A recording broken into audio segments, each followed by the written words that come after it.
햇살이 하얀 시폰 커튼을 뚫고 들어와 우리의 침실을 부드럽게 비추고 있었다. 나는 여느 때처럼 남편 도윤보다 일찍 잠에서 깼다. 그리고 몇 분간 평온하고 고요한 그의 얼굴을 가만히 지켜보았다. 결혼 5년 차였지만 나는 여전히 그를 볼 때마다 뱃속이 간질거리는 설렘을 느꼈다. 하지만 그날 아침만큼은 그 설렘의 불안과 긴장감이 뒤섞여 습관적인 사랑을 뒤덮고 있었다. 오늘은 내 시어머니 김미숙 회장님이 이끄는 미래 테크놀로지에서의 첫 출근 날이었다. 나는 조심스럽게 침대에서 빠져나와 잠든 도윤이 깨지 않도록 화장실로 향했다. 양치를 하는 동안 머릿속으로 내 이력과 성과들을 되짚어 보았다. 박서연, 28세, 컴퓨터공학과 수석 졸업, 경영학 석사, MBA. 이 자리에 오기까지 긴 길을 걸어왔고 나는 내 자신이 자랑스러웠다. 하지만 김미숙 회장님에게는 이 모든 것이 아무 의미 없다는 것을 잘 알고 있었다. 그분의 눈에 나는 그저 자기 아들과 운 좋게 결혼한 여자일 뿐이었다. 나는 맞춤 제작한 단정한 검은색 정장과 흰색 블라우스, 그리고 우아하면서도 절제된 하이힐을 신었다. 좋은 인상을 남기고 싶었지만 마음 한구석에서는 그것이 김미숙 회장님의 생각을 바꾸지는 못할 것이라고 생각했다. 나에 대한 그분의 평가는 내가 사무실에 나타나기 훨씬 전부터 이미 정해져 있었다. 긴장돼? 나지막한 도윤의 목소리에 나는 깜짝 놀라 돌아보았다. 그가 어느새 잠에서 깨어 침대에 기댄 채 특유의 부드럽고 다 이해한다는 듯한 미소를 지으며 나를 보고 있었다. 아니, 나는 그에게 다가가 입 맞추며 솔직하게 털어놓았다. 어머님이 내 팬클럽 회원은 아니실 테니까. 도윤은 한숨을 쉬며 나를 안아주었다. 당신은 똑똑하고 강한 사람이야. 어머님이 당신을 위축되게 만들게 두지 마. 그냥 당신을 제대로 알아볼 시간이 필요하신 것뿐이야. 나는 고마운 마음에 미소 지으며 고개를 끄덕였다. 속으로는 5년이면 충분하고도 남는 시간이었으며 문제는 시간이 아니라 그분의 편견이라는 것을 알고 있었지만 고마워 여보, 노력해볼게. 사무실까지 가는 길은 짧았지만 신호등의 빨간불 하나하나가 영원처럼 느껴졌다. 나는 머릿속으로 내 직무를 되새겼다. 미래 테크놀로지에서 내가 맡은 직책은 과장이었다. 지난 몇 주간 나는 회사의 구조 프로젝트 문제점들을 샅샅이 파악했다. 나는 준비가 되어 있었다. 적어도 그렇게 믿으려 했었다. 유리와 강철로 이루어진 미래 테크놀로지의 본사는 존경심을 자아내는 현대적인 건물이었다. 나는 깊은 숨을 들이쉬고 안으로 들어갔다. 로비는 활기가 넘쳤다. 직원들은 바쁘게 오가며 무언가를 논의했고 엘리베이터는 문을 열고 닫으며 쉴 새 없이 울렸다. 좋은 아침입니다. 박서영 과장님.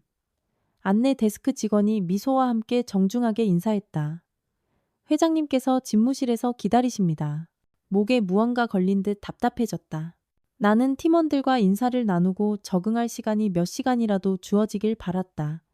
하지만 김미숙 회장님과의 만남은 피할 수 없는 일이었다. 지금 당장. 엘리베이터는 나를 최고층, 시어머니의 사무실로 빠르게 데려다 주었다. 두꺼운 뿔테 안경을 쓴 중년의 비서는 호기심과 절제된 동정이 섞인 알 수 없는 표정으로 나를 쳐다보았다. 들어가시면 됩니다. 그녀는 김미숙 회장님의 왕국이 시작되는 육중한 원목 문을 가리키며 딱딱하게 말했다. 나는 모든 인내심을 끌어모아 심호흡을 하고 문을 밀었다. 사무실은 예전에 방문했을 때 기억하던 그대로였다. 넓고 밝았으며 서울의 전경이 한눈에 내려다 보이는 파노라마 창이 있었다. 그리고 사무용 가구라기보다는 왕좌에 가까워 보이는 거대한 마호가니 책상 뒤에 그녀, 김미숙 회장님이 앉아 있었다. 박서연 과장. 그녀는 인사 대신 내 이름을 불렀다. 일어서지도, 악수를 청하지도 않은 채. 목소리는 차갑고 무심했다. 앉아. 나는 순순히 따랐다. 허리를 꼿꼿이 펴고 턱을 치켜든 채. 그녀가 나를 위축시키게 내버려둘 생각은 없었다. 아마 도윤이한테 네 직무에 대해서는 들었겠지. 그녀는 내 생각을 꿰뚫어 보기라도 하듯 어두운 눈으로 나를 쏘아보며 말을 시작했다. 네, 회장님. 나는 전문가다운 어조를 유지하며 답했다. 회사의 구조에 대해 숙지했으며 과장으로서의 업무를 시작할 준비가 되었습니다. 김미숙 회장님은 콧방귀를 뀌었다. 그 미묘한 경멸의 기색만 아니었다면 미소로 착각할 수도 있었을 것이다. 과장이라. 내 아들 며느리한테는 꽤 근사한 직함이네. 안 그래? 속에서 분노가 치밀었지만 나는 평정심을 유지했다. 회장님, 저는 이 직책에 충분한 자격을 갖추고 있습니다. 제 경험과 학력이. 그녀는 성가신 파리를 쫓아내듯 손을 내저었다. 서연아, 솔직해지자고. 네가 여기 있는 건 네가 잘나서가 아니라 내 아들 도윤이랑 결혼했기 때문이야. 나머지는 다 형식일 뿐이고. 그 말은 뺨을 맞은 것처럼 아팠다. 하지만 나는 한치의 약한 모습도 보이지 않으리라 다짐했다. 송구하지만 회장님, 제 이력서가 모든 것을 말해줍니다. 저는 이곳에서 일하고 회사에 기여하기 위해 왔습니다. 그녀는 몸을 앞으로 숙였다. 그녀의 눈빛에 위협적인 기운이 서렸다. 내 말 잘 들어. 여긴 내 회사야. 내가 맨손으로 맨바닥부터 일궈낸 곳이라고. 어디서 굴러먹었는지 모르는 세상 물정 모르는 애송이가 제멋대로 구는 꼴은 못 봐. 너는 내 철저한 감시 아래 있을 거야. 한 번만 잘못 헛디디면 왔던 곳으로 그대로 쫓겨날 줄 알아. 알겠어? 나는 그저 일어나 문을 박차고 나가고 싶은 충동을 억누르며 침을 삼켰다. 하지만 그녀에게 그런 만족감을 줄 생각은 없었다. 알겠습니다, 회장님. 실망시켜드리지 않겠습니다. 그녀는 다시 서류로 시선을 돌렸다. 이미 실망시켰지. 눈도 들지 않은 채 그녀가 툭 던졌다. 가봐. 내 자리는 3층에 있어. 나는 고개를 든 채 사무실을 나왔다. 하지만 엘리베이터 문이 닫히자마자 눈물이 핑 도는 것을 느꼈다. 쉽지 않을 것이다. 하지만 포기할 생각은 없었다. 그 후 몇 달은 내 인내심과 성격을 시험하는 혹독한 시간이었다. 매일이 전쟁이었다. 일반적인 업무상의 어려움뿐만 아니라 김미숙 회장님의 끊임없는 감시와 차가운 경멸과도 싸워야 했다. 특히 2주쯤 뒤에 있었던 한 회의는 기억에 선명하게 남아있다. 나는 신규 서버의 에너지 효율성에 대한 보고서를 준비하느라 열심히 일했다. 모든 숫자와 그래프를 꼼꼼히 검토했고 결과물에 자부심을 느꼈다. 이번에야말로 내 노력이 인정받기를 바랐다. 5페이지에서 보실 수 있듯이 나는 도표를 가리키며 발표를 시작했다. 이러한 변경사항을 도입하면 첫 해의 전기 비용을 최대 30%까지 절감할 수 있습니다. 회의실이 술렁였다. 찬성의 목소리가 들려왔다. 몇몇 동료들이 존중의 눈빛으로 서로를 쳐다보는 것을 보았고 나는 오랜만에 희망을 느꼈다. 그때 김미숙 회장님이 입을 열었다. 흥미롭군. 아주 학술적이야, 박 과장. 김미숙 회장님은 의자 등받이에 기대며 고개를 살짝 기울인 채 말했다. 하지만 유감스럽게도 실무적인 시각이 부족해 보이는군. 이 개선안을 도입하는 데 드는 비용이 어마어마할 텐데 이건 비현실적이야. 하지만 회장님, 나는 평정을 유지하며 반박하려 애썼다. 7페이지의 계산을 보시면 투자금은 18개월 이내에 회수될 것입니다. 장기적으로는 절감 효과가 상당할 겁니다. 김미숙 회장님은 마치 전문가가 아닌 기본적인 것도 이해하지 못하는 순진한 소녀를 대하듯 나를 쳐다보았다. 서연아, 얘야. 그녀의 목소리는 거의 동정하는 듯 들렸다. 비즈니스라는 게 종이 위에 숫자만으로 되는 게 아니란다. 네가 분명히 고려하지 못한 변수들이 아주 많아. 하지만 걱정 마. 그건 당연한 거니까. 시간이 지나면 아마 배우게 될 거야. 굴욕감에 뺨이 화끈거렸다. 거절당해서 아픈 게 아니었다. 건설적인 비판에는 익숙했다. 나를 대하는 그 경멸적인 태도, 마치 내 존재 자체가 시해인 양, 마치 제자리를 잘못 찾아온 아이를 대하는 듯한 그 태도가 아팠다. 그날 저녁 집에 돌아오자마자 나는 참지 못했다. 아파트에 들어서자마자 눈물이 터져 나왔고 나는 소파에 주저앉았다.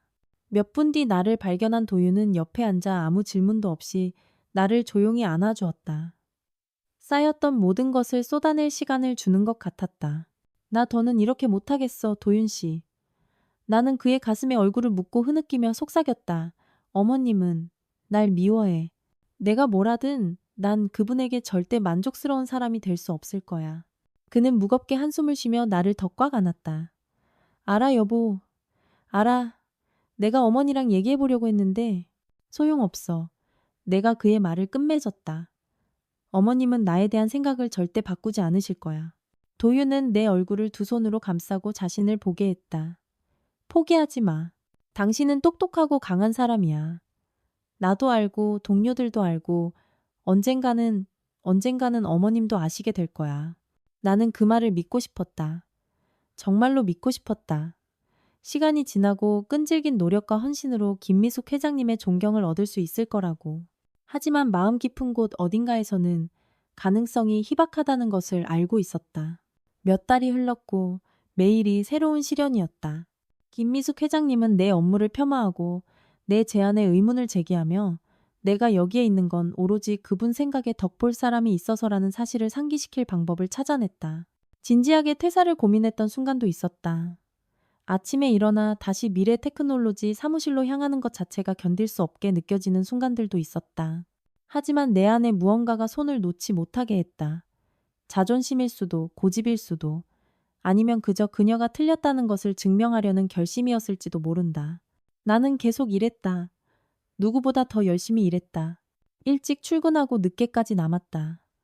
비즈니스의 모든 측면을 연구하고 직원들의 이름을 외우며 그들의 역할과 고충을 이해하려 애썼다. 그리고 시간이 지나면서 나는 작은 변화들을 감지하기 시작했다. 김미숙 회장님에게서는 아니었다. 그녀는 여전히 차갑고 난공불락이었다. 하지만 동료들이 내게 조언을 구하기 시작했고 부하 직원들은 직책 때문만이 아니라 인간적으로 나를 따르고 존중하기 시작했다. 나는 점차 그들의 신뢰를 얻고 있음을 느꼈다. 그때 나는 깨달았다.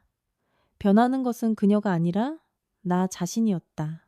회사에 들어온 지 4년쯤 되었을 때에 어느 날이 기억난다.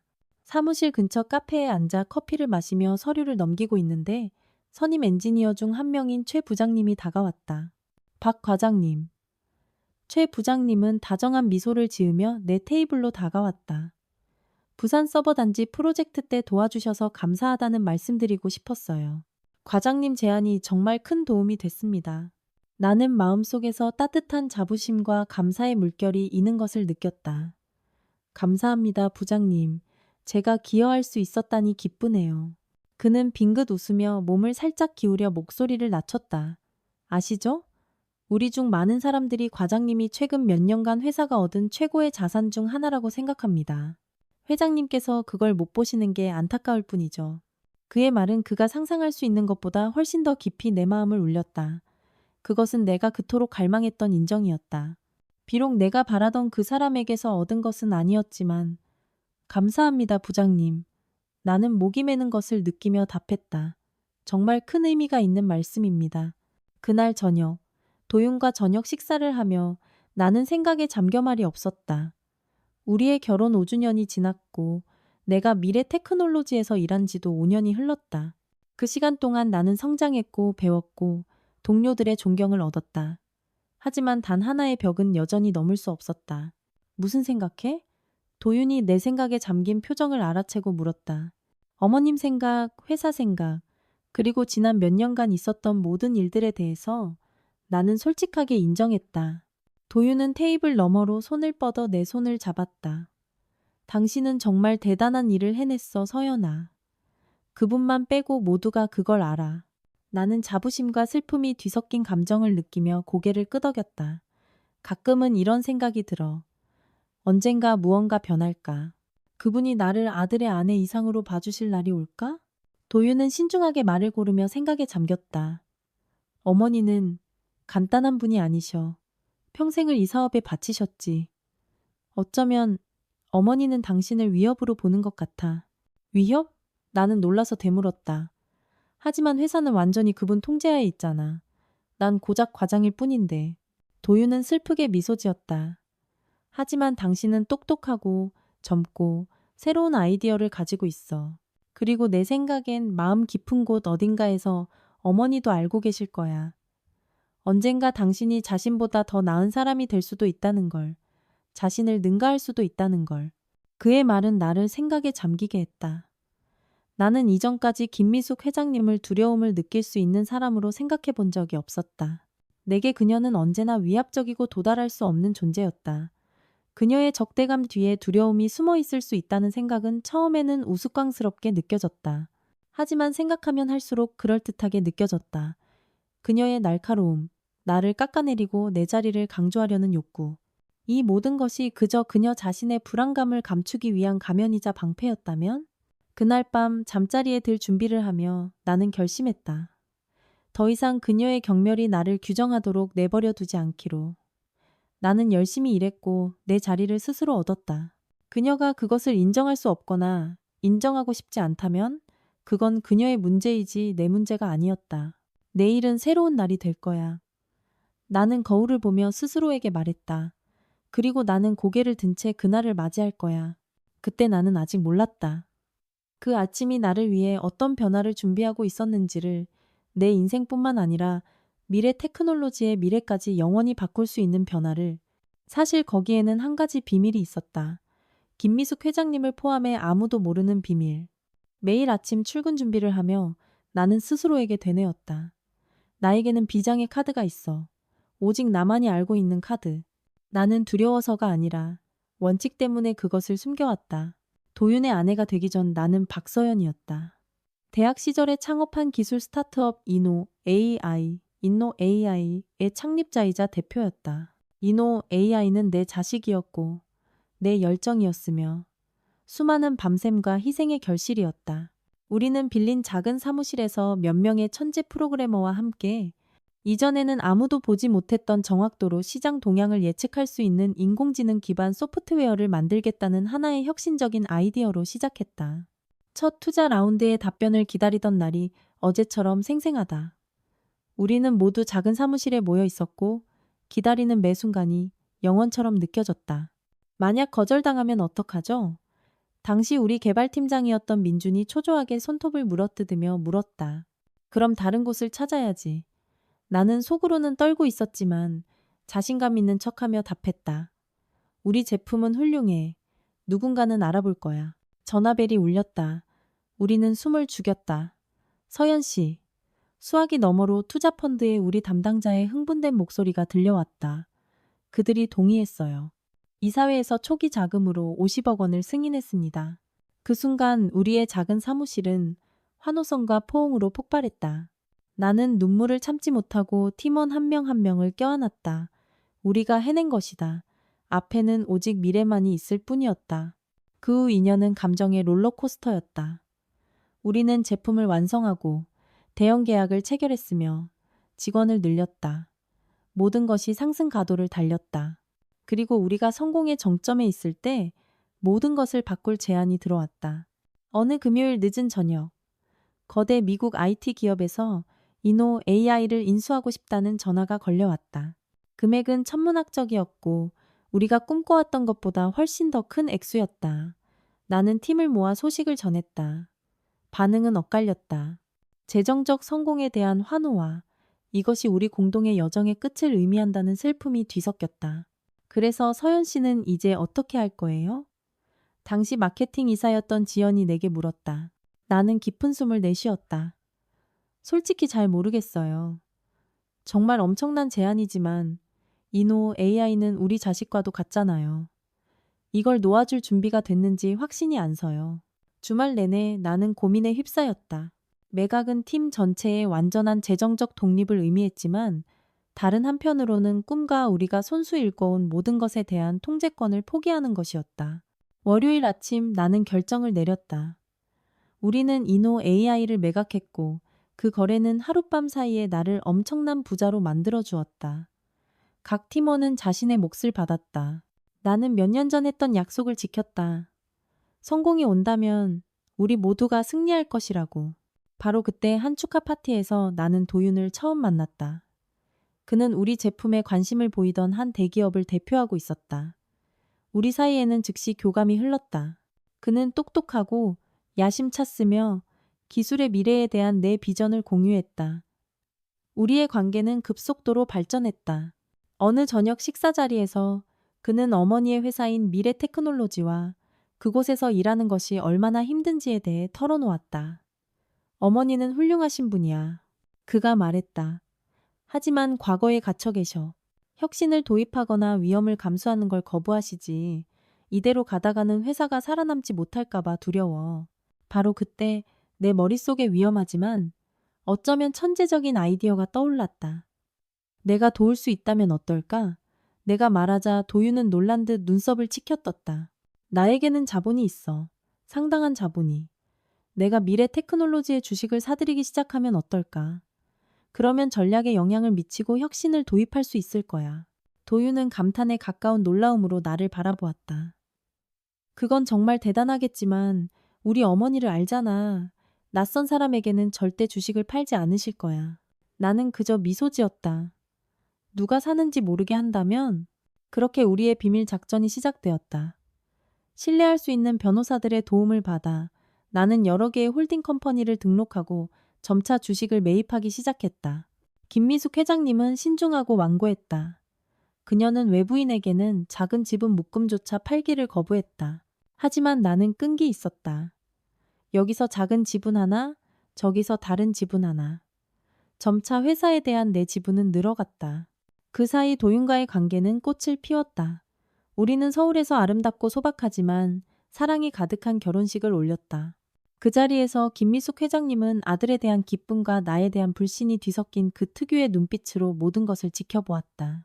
마침내 거래를 완료하고 미래 테크놀로지 주식의 74%에 대한 지배권을 확보한 날, 우리는 단둘이 조촐하게 축하했다. 당신이 이걸 해냈다는 게 믿기지 않아. 그가 나를 꼭 껴안으며 말했다. 정말 대단해, 서연아. 나는 미소 지었다. 우리가 해낸 거지. 우리는 팀이잖아, 잊지 마.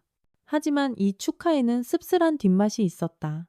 이제 회사의 지배권이 내 손에 들어온 이상, 내 앞에는 진실을 밝힐 것인가 아니면 비밀을 계속 지킬 것인가의 선택이 놓여 있었다. 지금 당장 어머님께 말씀드릴 수도 있어. 나는 와인잔을 바라보며 생각에 잠겨 제안했다. 내가 회사를 파괴하러 온 게 아니라 강화하기 위해 왔다는 걸 보여주는 거지. 도윤은 고개를 저었다. 아직은 일러. 어머니는 받아들이지 못하실 거야. 배신감만 느끼시겠지. 우리는 당신이 대주주라는 지위 없이도 정말로 자격이 있다는 걸 증명해야 해.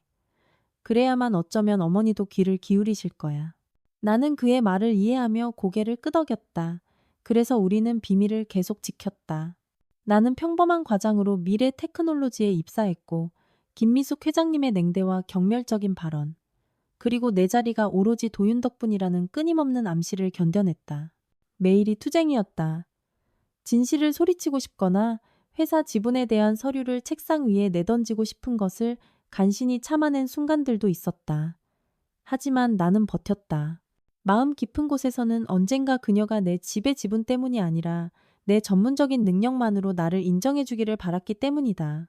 몇 년이 지났지만 시어머니는 여전히 완고했다. 하지만 나는 끈질기게 일했다. 모든 부서를 연구하고 생산, 판매, 재무에 깊이 파고들었으며 아이디어와 개선안을 제안했다. 대부분 내 제안은 다른 누군가가 그것을 다시 언급한 후에야 받아들여졌지만 나는 참았다. 때때로 특히 밤에는 의심이 나를 잠식했다. 내가 과연 옳은 일을 하고 있는 걸까? 진실을 숨긴 채 내가 누구인지 모르는 직원들의 신뢰를 배신하고 있는 것은 아닐까? 하지만 흔들릴 때마다 나는 이 모든 것을 시작한 이유를 떠올렸다. 이것은 단지 인정을 받기 위한 것이 아니었다. 이것은 회사의 미래, 수백 명의 직원들의 일자리, 그리고 그들의 삶이 미래 테크놀로지에 달려있는 수백 가족에 관한 문제였다. 어느 날 저녁 식사 자리에서 도윤이 문득 물었다. 이걸 후회한 적 있어? 어머니 사업에 이렇게 많은 노력을 쏟고 이 모든 걸 견디는 거 말이야. 나는 생각에 잠겼다. 가끔은 솔직하게 인정했다. 그냥 그분 얼굴에 대고 모든 걸 말해버리고 싶은 날도 있어. 하지만 그러다 회사의 미래를 생각해. 우리가 회사를 현대화하고 위험을 감수한다면 얼마나 많은 것을 이룰 수 있을지 생각하면 그럴 가치가 있다고 느껴져. 도윤은 내 손을 잡았다. 당신은 정말 대단해. 어떻게 견디는지 모르겠어. 나는 미소 지었다. 나에게는 인내할 만한 아주 강력한 이유가 있으니까. 언젠가 적절한 때가 오면 모든 것이 제자리를 찾을 거란 걸 알아. 그때가 되면 내가 회사를 미래로 이끌 수 있을 거야. 우리는 그때 그 순간이 예상보다 훨씬 빨리 다가올 것이라고는 상상도 못했다. 내가 대구지사 설립 프로젝트를 제안하기로 결심한 날은 내 경력의 전환점이 되었다. 나는 몇 달에 걸쳐 시장을 조사하고 분석했으며 재무 계산을 마쳤다. 이것이야말로 회사를 새로운 차원으로 끌어올릴 수 있는 한 걸음이 될 수 있다는 것을 알았다. 그날 아침 나는 평소보다 일찍 극도의 흥분 속에서 잠에서 깼다. 평소보다 더 신경 써서 옷을 입었다. 언제나 내게 자신감을 심어주는 맞춤 제작한 짙은 남색 정장을 골랐다. 도윤은 집을 나서기 전 내게 입을 맞추었다. 당신은 해낼 거야. 모든 게 계산되어 있으니 어머니조차도 무시하지 못할 걸. 나는 고개를 끄덕였지만 마음속으로는 김미숙 회장님에 대해서는 어떤 환상도 품어서는 안 된다는 것을 잘 알고 있었다. 나는 회의 시작 한참 전에 사무실에 도착해 마지막으로 발표 자료를 검토했다. 회의실에 들어섰을 때 모두가 이미 자리에 앉아 있었다. 경영진, 핵심 이사들, 그리고 물론 내가 너무나도 잘 아는 그 무표정한 얼굴로 상석에 앉아 있는 김미숙 회장님까지. 좋은 아침입니다. 나는 목소리가 차분하고 자신감 있게 들리도록 애쓰며 말했다. 오늘 시간 내주시어 감사합니다. 저는 미래 테크놀로지에 큰 도움이 될 것이라 확신하는 제안이 있습니다. 나는 발표를 시작했다. 대구에 새로운 지사를 설립하는 계획을 상세히 설명했다. 그 지역에 급성장하는 IT 시장, 현지 스타트업과의 협력 가능성, 그리고 새로운 전문가를 유치할 전망에 대해 이야기했다. 이 그래프에서 보실 수 있듯이 나는 등 뒤에 화면을 가리키며 말했다. 저희 예측에 따르면 프로젝트 시작 후 첫 몇 달 안에 30%의 수익 성장을 보일 것입니다. 2년 후에는 안정화되어 새로운 수준에 도달할 것이고요. 나는 곁눈질로 몇몇 경영진이 서로 눈짓을 주고받는 것을 보았다. 누군가는 찬성하듯 고개를 끄덕이기까지 했다. 재무 담당 이사인 최 부장님은 수첩에 맹렬히 무언가를 메모하고 있었다. 순간 나는 희미한 희망의 불꽃을 느꼈다. 어쩌면 이번에는 다를지도 모른다고. 하지만 그때 김미숙 회장님이 헛기침을 했고 회의실의 공기는 얼어붙는 듯 했다. 슬라이드는 아주 예쁘구나, 박 과장. 그녀는 내가 너무나도 잘 아는 그 차갑고 거만한 톤으로 말했다. 하지만 유감스럽게도 네 제안은 완전히 비현실적이야. 그 말은 복부를 강타한 것 같았다. 비현실적이라니요? 나는 평정을 유지하려 안간힘을 쓰며 되물었다. 하지만 숫자를 보시면 숫자. 그녀는 가볍게 손을 내저으며 말을 끊었다. 숫자는 네가 원하는 대로 뭐든지 말할 수 있지. 현실은 이거야. 다른 도시로 이전하는 건 불필요한 위험이야. 미래 테크놀로지는 수십 년간 서울에서 안정적으로 운영되어 왔어. 이미 효율성이 입증된 걸 왜 바꾸려 하지? 나는 깊은 숨을 들이쉬었다. 평정심을 유지해야 했다. 송구하지만 회장님, 기술의 세계는 급변하고 있습니다. 우리가 적응하지 않으면 뒤처질 겁니다. 나는 그녀의 눈이 가늘어지는 것을 보았다. 실수였다. 나는 그 표정을 알았다. 그것은 언제나 폭풍의 전조였다. 그녀는 자리에서 천천히 일어나 손바닥을 테이블에 짚었다. 적응? 그녀는 간신히 감춘 경멸감으로 길게 말했다. 네가 뭔데? 나한테 이 사업을 어떻게 하라고 가르쳐? 고작 몇 년 일하고 회사 경영의 진짜 어려움에 대해서는 아무것도 모르는 애송이가. 내 안에서 분노가 끓어올랐다. 수년간의 긴장, 인내, 말하지 못한 것들이 터져나오려 했다. 저는 이 회사의 모든 측면을 이해하기 위해 많은 노력을 했습니다. 목소리가 떨리지 않도록 애쓰며 말했다. 제 제안은 숫자와 분석으로 뒷받침됩니다. 분석이라. 김미숙 회장님은 다시 내 말을 끊으며 건조하게 비웃었다. 숫자는 경험 없이는 아무 의미도 없어. 네가 예쁜 발표 자료 하나 들고 와서 우리에게 일하는 법을 가르칠 수 있다고 생각하는 거야? 회의실에는 무거운 긴장감이 감돌았다. 나는 동료들의 시선을 느꼈다. 누군가는 분명 여기 말고 어디든 다른 곳에 있고 싶어 하는 표정이었다. 저는 결코 회장님을 가르치려 하는 것이 아닙니다. 나는 마지막 시도를 했다. 저는 모두에게 이익이 될 것이라 믿는 기회를 제안하는 것입니다. 하지만 그녀는 이미 듣고 있지 않았다. 그녀의 눈은 분노로 번뜩였다. 기회? 그녀는 차갑게 반복했다. 내가 보는 유일한 것은 회사에서 자신의 자리를 필사적으로 정당화하려는 무능한 여자뿐이야. 그녀의 말은 어떤 뺨보다도 더 아프게 나를 때렸다. 나의 모든 노력, 모든 밤샘, 내가 일에 쏟아부었던 모든 것이 무로 돌아갔다. 눈물이 핑 도는 것을 느꼈지만 그녀에게 그런 만족감을 줄 수는 없었다. 저는 회사의 이익을 위해 정직하게 일했습니다. 나는 평온한 목소리를 유지하려 애쓰며 말했다. 모든 프로젝트, 모든 과제에서 100%를 쏟아부었습니다. 김미숙 회장님은 그저 콧방귀를 뀌었다. 그게 네 최선이라면 박 과장. 아마도 우리는 네 자리를 재검토해봐야 할 것 같군. 귀가 먹먹해질 듯한 침묵이 흘렀다. 동정적이고 조심스러운 시선들이 느껴졌지만 나는 고개를 숙이지 않았다. 나는 똑바로 서서 그녀의 눈을 마주 보았다. 제가 나가라는 말씀이십니까? 나는 내 자신의 평온함에 놀라며 물었다. 김미숙 회장님은 내가 너무나도 잘 아는 경멸과 만족스러운 우월감이 뒤섞인 표정으로 나를 보았다. 나는 네가 정말로 여기가 네게 맞는 자리인지 고민해봐야 한다고 말하는 거야. 분명히 너에게는 미래 테크놀로지가 필요로 하는 것이 부족해. 그리고 그 순간 내 안에 무언가가 끊어졌다. 수년간의 인내, 묵묵히 삼켜온 모욕, 자신의 능력을 증명하려는 끝없는 시도, 모든 것이 분노의 불길로 타올랐다. 부족하다고요? 나는 목소리가 더 단단해지고 커지는 것을 느끼며 반복했다. 저는 이 회사에 모든 것을 바쳤습니다. 혁신적인 아이디어를 내고 프로세스를 개선했으며 셀 수 없을 만큼 많은 시간을 일했습니다. 이 모든 것을 회장님의 경멸적인 시선과 제 무능함에 대한 끝없는 암시 속에서 해냈습니다. 순간 김미숙 회장님은 내 폭발에 당황한 듯 보였지만 금세 평정을 되찾았다. 말 조심해, 박서연. 그녀는 차갑게 말했다. 누가 여기 책임자인지 잊지 마. 나는 참지 못하고 웃음을 터뜨렸다. 오, 그걸 잊을 수는 없죠. 매 순간 상기시켜 주시니까요. 하지만 회장님이 상사라는 사실이 직원들을 아무것도 아닌 것처럼 대할 권리를 주지는 않습니다. 회의실에는 긴장된 침묵이 흘렀다. 나는 선을 넘었다는 것을 알았지만 상관없었다. 수년간 쌓아온 좌절감이 더 이상 안에 머물 수 없었다.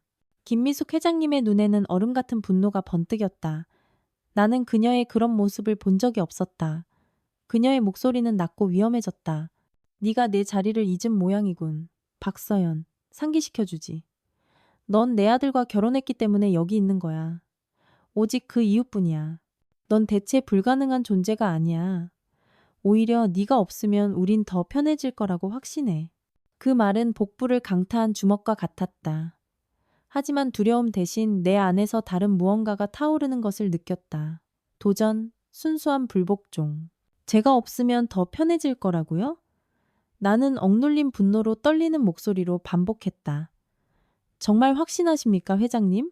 왜냐하면 여기서 보기에는 미래 테크놀로지를 진정으로 미래로 이끌려고 노력하는 몇 안 되는 사람 중 한 명이 바로 저인 것 같거든요. 그녀는 분노에 차 손바닥으로 책상을 내리쳤다. 회의실 전체가 움찔했다. 그만해. 그녀는 날카롭게 소리쳤다. 그런 말투는 용납 못해. 넌 해고야. 죽음과 같은 침묵이 흘렀다. 동료들의 충격에 찬 시선이 느껴졌지만 나는 눈을 피하지 않았다. 그 순간 나의 모든 의심은 사라졌다. 나는 잃을 것이 없었다. 해고라고요. 나는 침착하게 되물었다. 정말 그렇게 하시겠습니까, 회장님? 그녀는 내가 계속 논쟁할 것이라고는 예상하지 못한 듯 눈을 깜빡였다. 내 회사에 무능한 직원은 필요 없어. 그녀는 쏘아붙였다.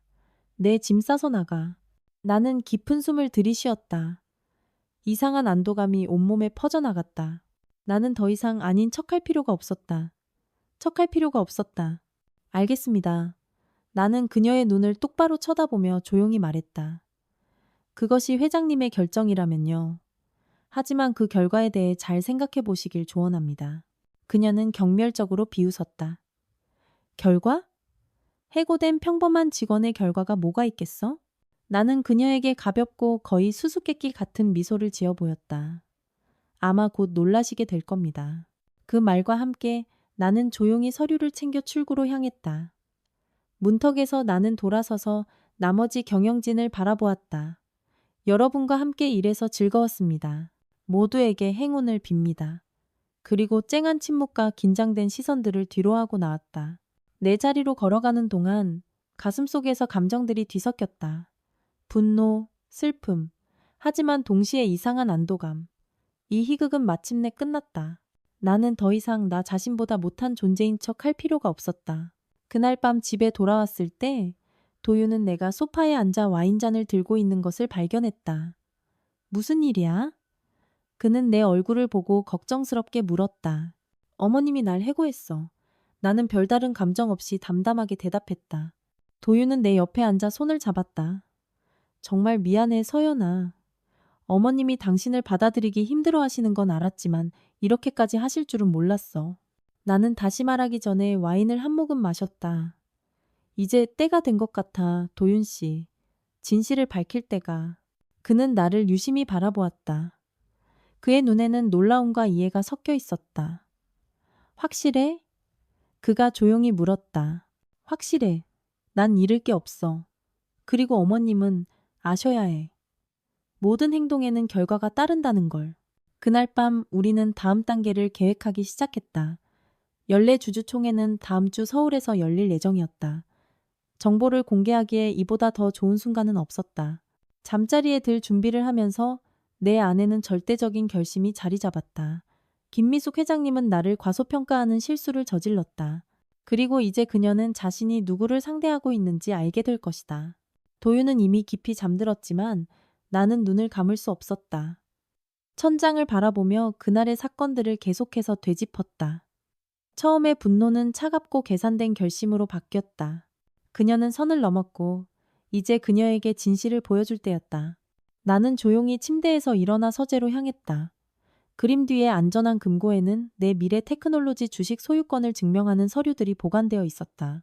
나는 그것들을 꺼내 책상 위에 펼쳐놓고 다시 한번 모든 서류와 서명을 확인했다. 때가 됐어. 나는 흥분과 확신이 뒤섞인 감정을 느끼며 나지막이 말했다. 아침에 도윤이 잠에서 깼을 때 그는 내가 이미 옷을 다 입고 부엌에서 커피를 마시고 있는 것을 발견했다. 서연아, 잠은 잤어? 그가 눈을 비비며 물었다. 나는 고개를 저었다. 거의. 우린 할 일이 너무 많아. 도윤은 내 맞은편에 앉았다. 그의 얼굴은 진지하고 집중되어 있었다. 정말 이렇게 할 거야? 우리가 모든 걸 밝히고 나면 되돌아갈 길은 없어. 나는 그의 눈을 마주 보았다. 가장 힘든 순간에도 언제나 나를 지지해 주었던 바로 그 눈. 확신해. 어머님은 아셔야 해. 자신의 행동에 책임을 져야 한다는 걸. 그리고 미래 테크놀로지는 회사가 마땅히 받아야 할 리더십을 얻을 때가 됐어. 도윤은 천천히 고개를 끄덕였다. 당신 말이 맞아.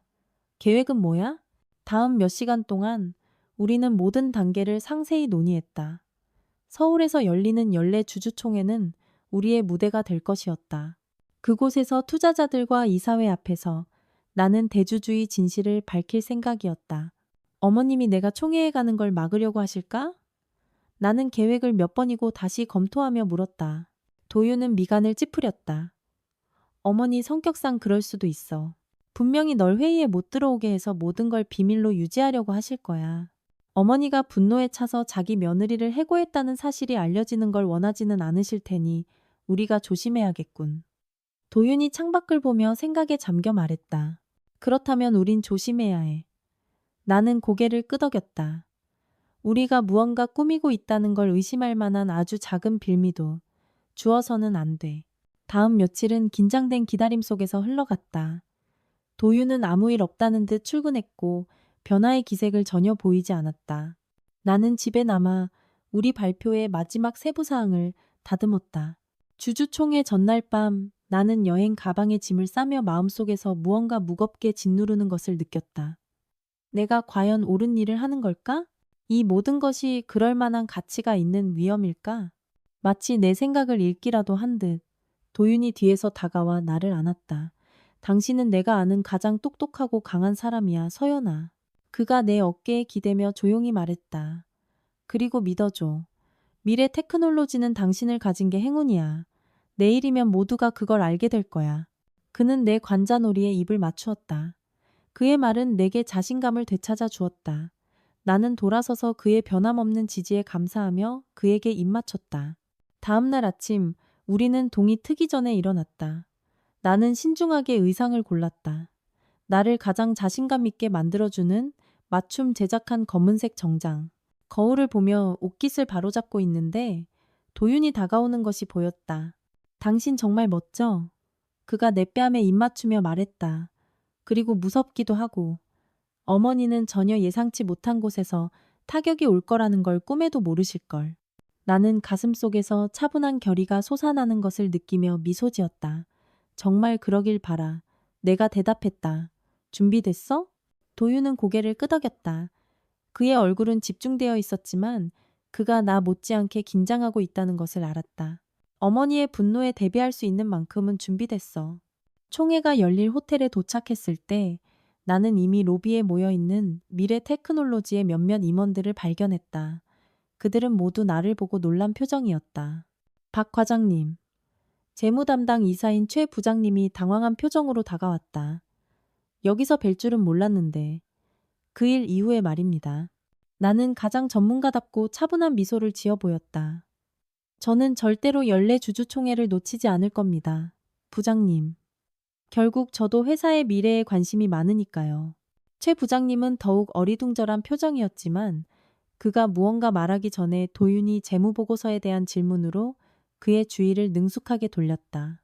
우리가 객실로 올라가자 도윤이 씩 웃었다. 당신 오늘 그들을 모두 혼란에 빠뜨렸어. 나는 고개를 끄덕였다.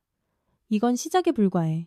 우리는 다음 1시간 동안 계획의 모든 세부 사항을 마지막으로 점검했다. 그리고 막 회의장으로 내려가려던 순간 내 휴대폰이 진동했다. 메시지는 이노 AI 시절 동료이자 지금은 미래 테크놀로지에서 일하는 지연에게서 온 것이었다. 서연 씨, 여기서 당신 해고 소문이 돌아요. 김미숙 회장님이 당신이 온 것에 대해 경로하고 있어요. 조심해요. 나는 도윤에게 메시지를 보여주었다. 그는 미간을 찌푸렸다. 어머니가 분명 뭔가 꾸미고 계신 거야. 모든 것에 대비해야 해. 나는 피가 끓고 아드레날린이 관자놀이에서 맥박치는 것을 느끼며 고개를 끄덕였다. 이제 게임의 규칙을 바꿀 시간이었다. 우리는 회의장으로 내려갔다. 대부분의 주주와 최고 경영진이 이미 도착해 있었다. 나는 놀라움, 호기심, 이해할 수 없다는 시선들을 느꼈다. 김미숙 회장님은 아직 나타나지 않았다. 우리는 뒷줄에 자리를 잡고 다른 사람들이 자리를 잡는 것을 조용히 지켜보았다.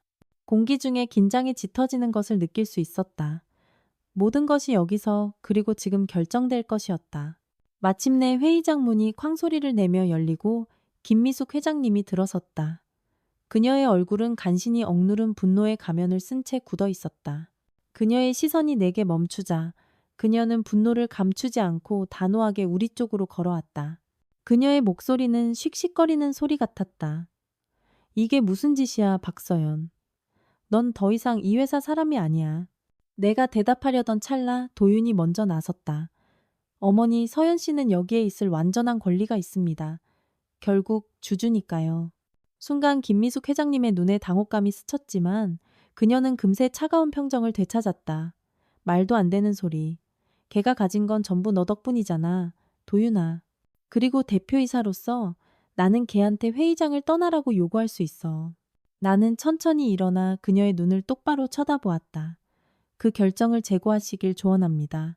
회장님, 오늘 아마 많은 새로운 사실을 알게 되실 겁니다. 그녀의 시선에 잠시 의심이 스쳤지만 그것은 곧 평소의 거만한 경멸로 바뀌었다. 네가 무슨 짓을 꾸미고 있는지 모르겠지만 장담하건대 소용없을 거야. 여긴 내 회사고 앞으로도 그럴 거야. 그 말과 함께 그녀는 획 돌아서서 연단으로 향했다. 회의가 곧 시작될 참이었다. 다음 몇 분은 고통스럽게 느리게 흘러갔다. 나는 김미숙 회장님이 차가운 자부심에 찬 목소리로 회사의 성과와 미래 계획에 대해 이야기하는 것을 반쯤 귀로 들었다.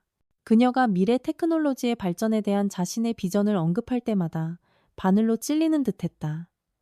그녀가 보는 유일한 비전은 과거였다. 마침내 이사회 재선님을 위한 투표 시간이 다가왔다. 우리의 순간이었다. 나는 일어나 자신 있게 말했다. 투표에 들어가기 전에 제가 몇 말씀 드려도 되겠습니까? 김미숙 회장님은 나에게 살인적인 시선을 던졌다. 넌 말할 권리가 없어. 넌 이제 여기 아무도 아니야. 나는 침착하게 그녀의 시선을 마주했다. 오히려 그 반대입니다. 저에게는 그럴 완전한 권리가 있습니다. 나는 연단으로 향했다. 회의장의 모든 시선이 내게 꽂히는 것을 느꼈다. 신사숙녀 여러분, 이제 미래 테크놀로지의 소유권에 대한 진실을 말씀드릴 때가 왔습니다. 회의장에 술렁임이 퍼져나갔다. 웅성거림, 서로를 쳐다보는 눈빛들. 김미숙 회장님은 나를 막으려는 듯 입을 열었지만 도윤이 그녀의 어깨에 부드럽게 손을 얹어 침묵하게 했다. 나는 계속했다. 지난 5년간 저는 여러 홀딩 컴퍼니를 통해 이 회사의 주식을 취득했습니다. 오늘 현재 미래 테크놀로지 주식의 74%는 제 소유입니다. 완전한 침묵이 흘렀다. 주주들의 얼굴에는 충격과 불신이 가득했다. 김미숙 회장님은 마치 방금 차에 치인 사람처럼 나를 쳐다보았다. 그럴 리 없어. 마침내 그녀가 속삭였다. 거짓말이야. 나는 서류 가방에서 두꺼운 서류철을 꺼내며 침착하게 미소 지었다. 여기 필요한 모든 서류가 있습니다. 주식 증서, 거래 기록, 직접 확인하실 수 있습니다. 다음 몇 분 동안 나는 충격에 빠진 주주들과 이사들의 질문에 답하며 주식 매입 과정을 상세히 설명했다. 김미숙 회장님은 침묵했다. 그녀의 얼굴은 충격과 분노의 돌가면처럼 굳어 있었다. 왜? 마침내 김미숙 회장님이 속삭였다.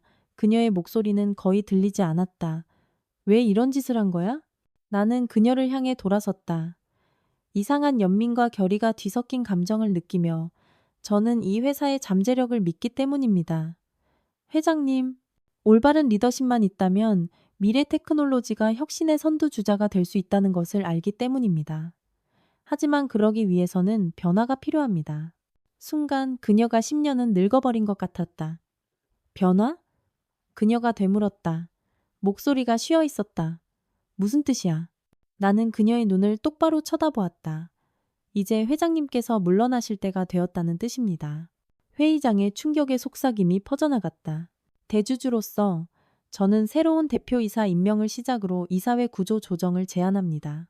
방은 즉시 혼돈으로 가득 찼다. 주주들은 질문을 외쳤고 이사들은 서로 열띤 토론을 벌였다. 분노와 경악의 목소리가 들려왔다.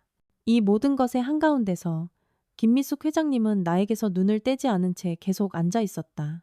그녀의 눈에는 증오와 내가 처음으로 본 다른 무언가, 거의 존경에 가까운 감정이 뒤섞여 있었다. 도윤이 다가와 몰래 내 손을 잡았다. 해냈어. 그가 속삭였다. 다음에 올 일에 대한 준비는 됐어? 나는 긴장되지만 단호한 평온함을 느끼며 고개를 끄덕였다. 준비됐어. 회사를 앞으로 이끌어갈 시간이야. 주변은 목소리, 감정, 질문으로 들끓었지만 나는 이것이 시작에 불과하다는 것을 알았다. 전투는 이겼지만 미래 테크놀로지의 미래를 위한 진정한 전쟁은 이제 막 시작되었다. 그리고 나는 김미숙 회장님이 결코 믿지 않았던 그 모든 결단력과 비전을 가지고 정면으로 맞설 준비가 되어 있었다. 내 선언 이후 귀가 먹먹할 듯한 정적이 흘렀다. 놀라움, 불신, 그리고 몇몇 책에서는 감탄의 기색마저 섞인 시선들이 느껴졌다. 김미숙 회장님은 마치 기차에 치인 듯한 표정이었다. 평소 차분하고 거만하던 그녀의 얼굴은 충격과 분노로 일그러져 있었다. 이건 말도 안 돼. 마침내 그녀가 쥐어짜듯 말했다. 목소리가 약간 떨렸다. 네가 그냥 내 회사에 대한 권리를 주장할 수는 없어. 내가 내 손으로 직접 세운 회사라고. 나는 그녀의 시선을 차분하고 평온하게 받아냈다. 저는 아무것도 주장하지 않습니다, 회장님. 저는 사실을 명시하고 있을 뿐입니다. 저는 미래 테크놀로지의 대주주이며 이를 증명하는 모든 필요한 서류를 가지고 있습니다. 나는 이사들과 주요 주주들에게 서류 사본을 나눠주기 시작했다. 회의실에서는 당혹감과 놀라움의 웅성거림이 커져갔다.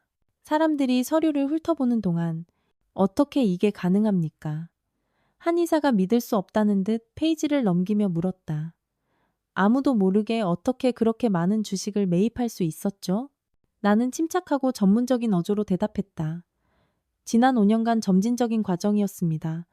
저는 다양한 홀딩 컴퍼니를 통해 주식을 취득했습니다. 각 매입은 완전히 합법적이었고 완벽하게 문서화되었습니다. 그 순간 김미숙 회장님이 벌떡 일어섰다. 그녀의 얼굴은 분노로 붉어졌다. 이건 사기야. 배신이라고? 도윤아, 너도 알고 있었어? 그때까지 침묵하던 도윤이 내 옆에 섰다. 그는 어머니를 흔들림 없이 차분하게 바라보았다. 네, 어머니. 알고 있었습니다. 저는 서연 씨를 전적으로 지지합니다. 김미숙 회장님의 얼굴에 떠오른 충격은 거의 물리적으로 느껴질 정도였다. 자신의 아들에게서 온 배신은 그녀가 감당하기 힘든 타격인 듯했다. 왜? 그녀는 거의 소리 없이 속삭였다. 왜 이런 짓을 한 거야? 나는 깊은 숨을 들이쉬었다. 진실의 순간이었다. 내가 수년간 숨겨왔던 모든 것이 드러나야 할 시간. 미래 테크놀로지는 더 나은 대우를 받을 자격이 있기 때문입니다. 나는 말을 시작했고 단어 하나하나를 내뱉을수록 목소리는 더 단단해졌다. 이 회사는 엄청난 잠재력을 가지고 있지만 지난 몇 년간 비전의 부재와 변화에 대한 끊임없는 저항 때문에 그 잠재력은 실현되지 못했습니다. 김미숙 회장님이 나를 막으려 했지만 나는 손을 들었다. 제 말을 끝까지 들어주십시오. 나는 회의실을 둘러보며 모두에게 말했다. 지난 5년간 저는 이 회사의 모든 단계에서 일했습니다. 저는 회사를 속속들이 연구했고 강점과 약점을 보았습니다. 그리고 가장 중요하게는 혁신적인 아이디어와 성장 기회가 수년간 무시되는 것을 보았습니다. 나는 참석자들을 둘러보았다. 여러분, 미래 테크놀로지는 기로에 서 있습니다. 우리는 경쟁자들이 우리를 추월하는 것을 지켜보며 과거에 매달릴 수도 있고 아니면 과감한 한 걸음을 내디뎌 혁신을 도입하고 변화를 받아들이며 회사에 새로운 생명을 불어넣을 수도 있습니다. 몇몇 젊은 임원들이 서로 눈짓을 주고받으며 찬성하듯 고개를 끄덕이는 것을 보았다. 당신이 바로 그 회사를 그 미래로 이끌어야 할 사람이라고 생각하는 건가? 가장 나이 많은 이사 중 한 명이 회의적으로 물었다. 나는 망설이지 않았다. 네, 그렇습니다. 저에게는 비전과 결단력뿐만 아니라 비즈니스와 기술에 대한 깊은 이해가 있습니다. 저는 이 회사를 속속들이 알고 시장을 압니다. 그때까지 조용히 듣고 있던 김미숙 회장님이 갑자기 폭발했다. 터무니없는 소리. 그녀의 목소리는 분노로 떨렸다. 넌 내 아들과 결혼해서 내 회사에 잠입한 기회주의자일 뿐이야. 넌 여기 있을 자격도 없고 하물며 미래 테크놀로지를 이끌 자격은 더더욱 없어. 그녀의 말은 차가운 소나기처럼 회의실을 채웠다. 몇몇 참석자들은 어색하게 몸을 뒤척였다. 하지만 굴욕감을 느끼는 대신 나는 새로운 결의의 물결을 느꼈다. 회장님, 나는 차분하게 말했다. 회장님의 분노와 실망감을 이해합니다. 하지만 장담하건대 제가 한 모든 일은 이 회사의 이익을 위한 것이었습니다. 나는 도윤을 바라본 뒤 다시 모두에게 말했다. 제가 도윤 씨와 결혼한 것은 사랑 때문이었지 어떤 계획 때문이 아니었습니다. 저는 침입자가 아닙니다. 누군가의 것을 빼앗기 위해 온 것이 아닙니다. 여러분께서는 편견을 넘어 회사의 성장을 위해 진정으로 필요한 것이 무엇인지 생각해 주시길 부탁드립니다. 나는 미래 테크놀로지의 미래에 대한 내 비전을 설명하기 시작했다. 다른 지역으로의 확장, 신기술에 대한 투자, 그리고 더 혁신적이고 유연하며 효율적인 업무 환경 조성에 대해 이야기했다. 내가 말하는 동안 회의실의 분위기가 바뀌는 것을 보았다. 처음에 경계와 냉담함은 관심으로, 몇몇 눈에서는 열정으로 바뀌고 있었다. 말은 그럴듯하게 들리는군. 김미숙 회장님이 나를 막았다. 그녀의 목소리는 풍자 가득했다. 하지만 회사 경영은 좋은 아이디어만으로 되는 게 아니야. 경험, 인맥, 시장에 대한 지식이 필요하지. 나는 가볍게 고개를 끄덕여 회의장을 놀라게 했다. 맞습니다. 경험은 매우 귀중합니다. 그렇기 때문에 저는 급진적이고 갑작스러운 변화를 제안하는 것이 아닙니다. 나는 차분하게 말을 이었다. 저는 점진적인 전환을 제안합니다. 회장님의 엄청난 경험과 지식을 새로운 아이디어 및 현대적인 접근 방식과 결합할 수 있는 전환 말입니다.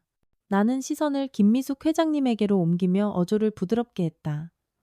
회장님, 회장님께서 이룬 것을 누구도 부정할 수 없습니다. 회장님께서는 이 회사를 창립 초기부터 이끌어 기술 시장의 핵심 주자 중 하나로 만드셨습니다. 이것은 존경과 인정을 받을 만한 뛰어난 업적입니다. 그녀의 눈에 놀라움이 스쳤다. 그녀는 분명 나에게서 이런 인정을 기대하지 않았을 것이다. 하지만 나는 계속했다. 세상은 빠르게 변하고 기술 산업은 급속도로 발전하고 있습니다. 우리가 적응하지 않고 혁신을 도입하지 않으면 우리는 뒤처질 것입니다. 그리고 저는 미래 테크놀로지를 새로운 차원으로 이끌기 위해 필요한 기술과 비전을 가지고 있다고 확신합니다. 회의실은 침묵에 잠겼다. 참석자들이 내 말을 곱씹는 것을 볼 수 있었다. 마침내 가장 젊은 이사 중 한 명이 입을 열었다. 당신의 계획에 대해 더 자세히 들어봐야 할 것 같습니다. 그가 나를 흥미롭게 쳐다보며 말했다. 대구 확장권을 언급하셨는데 그건 정말 흥미로운 기회가 될 수 있겠습니다. 다른 이사들도 조심스럽게 혹은 명백한 관심을 보이며 의견을 내기 시작했다. 가장 나이 많은 이사들조차 진지하게 고민하는 듯 보였다. 김미숙 회장님은 계속 침묵했다. 나는 그녀의 눈에서 상처 입은 자존심과 어쩌면 처음으로 내가 오를 수도 있다는 인식이 충돌하는 것을 보았다. 마침내 그녀가 입을 열었다. 목소리는 긴장되어 있었다. 네 제안을 검토한다고 가정해보자. 나는 어떻게 되는 거지? 나를 그냥 밀어내고 네가 내 자리를 차지하겠다는 건가? 나는 깊은 숨을 들이쉬었다. 결정적인 순간이었다. 아닙니다, 회장님. 저는 회장님께 물러나시라고 제안하는 것이 아닙니다. 회장님의 경험과 지식은 미래 테크놀로지에 매우 귀중합니다. 나는 내 계획을 명확히 설명했다. 저는 경영진 구조 조정을 제안합니다. 명예회장이라는 새로운 직책을 도입하여 회장님께서 계속해서 경험을 공유하시고 핵심 결정에 참여하실 수 있도록 할 것입니다. 그리고 저는 새로운 전략과 혁신 도입에 집중하기 위해 대표이사직을 맡겠습니다. 나는 잠시 멈추어 강조했다. 이것은 점진적인 과정이 될 것입니다. 첫 해에는 원활한 경영권 이양을 위해 함께 일할 것입니다. 연속성을 유지하고 회사의 미래를 위한 견고한 기반을 다지기 위해서입니다. 회의실은 다시 침묵에 잠겼다. 모두가 들은 말을 생각하는 것을 느낄 수 있었다. 김미숙 회장님은 나를 뚫어지게 쳐다보았다. 길고 무거운 침묵. 나는 그녀가 모든 것을 거부할 것이라고 생각했다. 하지만 갑자기 그녀의 눈빛에 무언가 변했다. 어떤 불꽃 같은 것이. 마침내 그녀는 천천히 고개를 끄덕였다. 내 인정은 존중하지. 넌 통찰력이 있구나, 박서연. 내가 생각했던 것보다 훨씬 더. 하지만 이런 기업을 경영하는 건 장난이 아니야. 하룻밤에 배울 수 있는 게 아니라고. 나는 고개를 끄덕였다. 알고 있습니다. 그렇기 때문에 회장님의 경험을 그토록 소중히 여기는 것입니다. 저는 미래 테크놀로지의 유산을 지우고 싶은 것이 아닙니다. 저는 그것을 기반으로 회사를 앞으로 이끌고 싶습니다. 김미숙 회장님은 영원처럼 느껴지는 시간 동안 나를 쳐다보았다. 그리고 마침내 말없이 다시 고개를 끄덕였다. 아주 좋아. 마침내 김미숙 회장님이 말했다. 이 안건을 표결에 붙이지. 이사회가 결정하도록. 다음 몇 시간은 회오리 바람 같았다. 토론, 질문, 논의, 그리고 마침내 투표. 결과가 발표되었을 때 모든 것이 명확해졌다. 이사회는 내 구조 조정 제안을 승인했다. 나는 환희와 약간의 공포라는 두 가지 상반된 감정을 동시에 느끼며 서 있었다. 나는 해냈다. 나는 미래 테크놀로지를 이끌 권리를 쟁취했다. 하지만 그 권리와 함께 엄청난 책임감도 따라왔다. 나는 그동안 줄곧 침묵을 지키던 김미숙 회장님에게 다가갔다. 그녀의 얼굴은 여전히 무표정했다. 회장님, 나는 부드럽게 말했다. 지금 얼마나 힘드실지 이해합니다. 하지만 약속드립니다. 회장님께서 만드신 유산을 지키고 회사를 앞으로 이끌기 위해 최선을 다하겠습니다. 그녀는 나를 쳐다보았다. 처음으로 그녀의 눈에 다른 무언가가 있었다. 그것은 내가 익숙했던 경멸도, 애정도 아니었다. 차가운 존중이었다. 기대에 부응하는 게 좋을 거야, 박서연. 그녀가 말했다. 목소리는 평탄했다. 나는 그녀의 말에 숨겨진 도전을 받아들이며 고개를 끄덕였다. 회장님께 그 이하를 기대하지도 않았습니다. 회의가 끝나고 사람들이 회의장을 떠나기 시작했을 때 나는 잠시 머물며 방금 일어난 모든 것을 되새겼다. 도윤이 다가와 내 손을 잡았다. 해냈어. 그가 조용히 말했다. 그의 목소리에는 자부심과 사랑이 담겨 있었다. 나는 그를 바라보며 그의 손을 잡았다. 우리가 해낸 거야. 내가 바로 잡았다. 당신 없이는 못했을 거야. 나는 사람들, 이제 내게 놓인 책임, 그리고 그 운명이 내 손에 달린 회사를 둘러보았다. 가슴이 무게감과 기쁜 설렘으로 벅차올랐다. 앞으로 어려움이 있을 것을 알았지만 동시에 다른 것도 알았다. 나는 준비되었다. 이건 시작에 불과해. 나는 도윤에게라기보다는 나 자신에게 말했다. 그리고 화려한 시작이 될 거야. 그가 대답했다. 우리는 함께 회의장을 나왔다. 우리 인생의 새로운 장을 맞이할 준비가 된 채로. 길이 쉽지 않을 것이고 장애물과 도전이 있을 것을 알았지만 나는 준비되어 있었다. 김미숙 회장님이 나를 과소평가했다는 것을 증명할 준비가, 미래 테크놀로지를 밝고 번영하는 미래로 이끌 준비가. 건물을 나설 때 서울의 거리를 햇살이 밝게 비추고 있었다. 새로운 날, 새로운 시작. 그리고 나, 박서연은 내 안에 언제나 있었던 그 결단력과 힘으로 그것을 맞이할 준비가 되어 있었다.